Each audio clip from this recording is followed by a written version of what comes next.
With a red market and the end of the year in sight, it never hurts to start thinking about tax loss harvesting and perhaps some creative ways to avoid some future taxes. Fasten your seatbelts, folks. This is going to be a good one. Tax loss harvesting is an investment strategy that involves selling stocks or ETFs at a loss in order to offset capital gains in other parts of your portfolio. The goal is to reduce your taxable income, potentially leading to a reduced tax bill with the CRA, or for our American friends, those folks over at the IRS, who apparently don't have a sense of humor. The main goal of this strategy is not to change your underlying investment strategy itself, but rather to take advantage of market movements to minimize your taxes come tax time, or of course banking those losses to use in future years. Banking those losses today in a red market can save you big time when you are taking profits in a future green market. Join the conversation. Let us know in the comments if you have a tax loss harvesting strategy for your portfolio. Your participation is, of course, well appreciated. Don't forget to like and subscribe to stay up to date on future content, and a huge thank you for that click.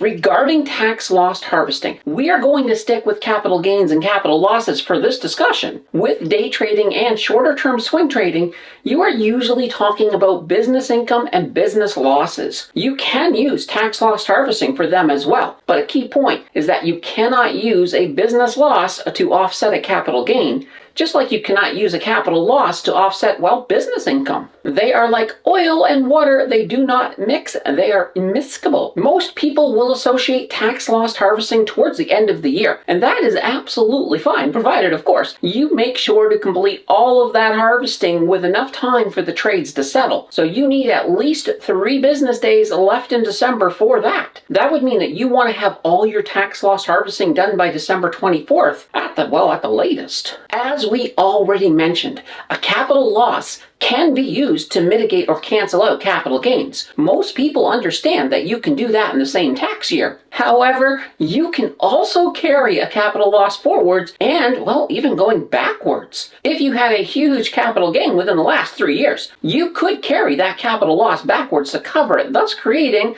a tax refund. Who doesn't love a good tax refund? Anything further back, though, than 3 years is out of luck, as that's the limit set by the CRA. When it comes to carrying a loss forward, there is no such a limit. You can carry those capital losses forward until you need them. So here's the thing. This has been a bad year, and you might be thinking, well, I'm not going to have any capital gains, so I'm not going to tax loss harvest. Why go through all of that for nothing? Well, suppose we move into a bull market next year and you end up taking profits. Well, in that case, it sure would have been nice to take a capital loss or two this year to move forward and cover those gains. But Candace, I don't want to lose money. Yes, tax loss harvesting will create losses on paper.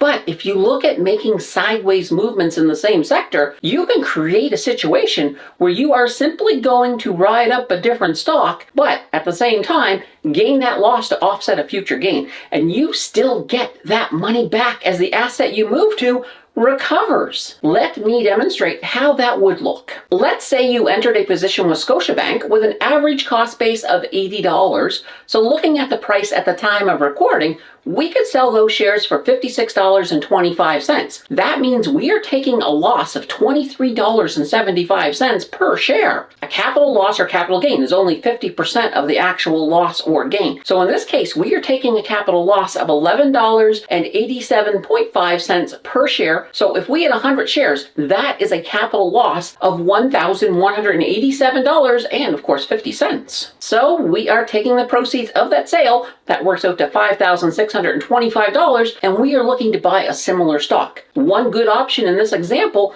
may be CIBC or CM. We can take that $5,625 and we can buy 116 shares of CM at, $48.15 per share at the time of recording. We are still getting close to the same value. They both have dividend yields that are pretty darn close, so this really does make it a sideways trade. Okay, so let's jump in our time machine and move ahead 2 years. The banks at this point are well on the road to recovery, and those BNS shares we sold are finally in the green at $81 per share, and the CM shares are now worth $75 per share. So if we had not sold those BNS shares, we would have $8,100 worth of BNS. Instead, we have, well, lucky us, $8,700 in CM shares, and we also have that loss we're carrying forward of $1,187.50. So let's say in that same year, we sold our shares in, well, we'll use Banana Co. Love that company, for a profit of $2,300. That would be a $1,150 capital gain. And look at that, we have that loss we carry forward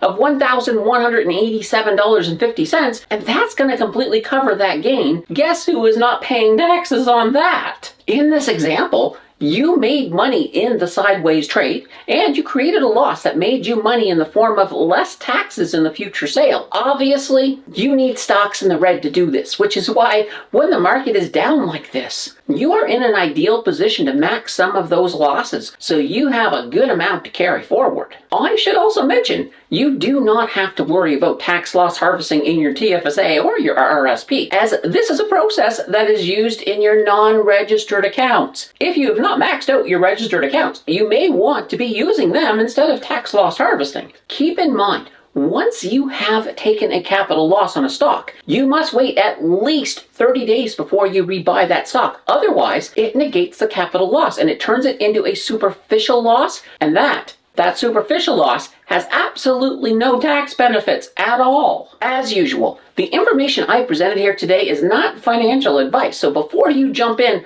and start tax loss harvesting, be sure to do a heaping helping of due diligence, as it is your tax bill at stake, and it is your hard-earned money that you are throwing on the tax man's table. Keep the learning going. Watch my video on bargain bin stocks linked on the left, or test YouTube's recommendation skills by checking out the video on the right. Your choice will decide the winner, and I will see you in the next video.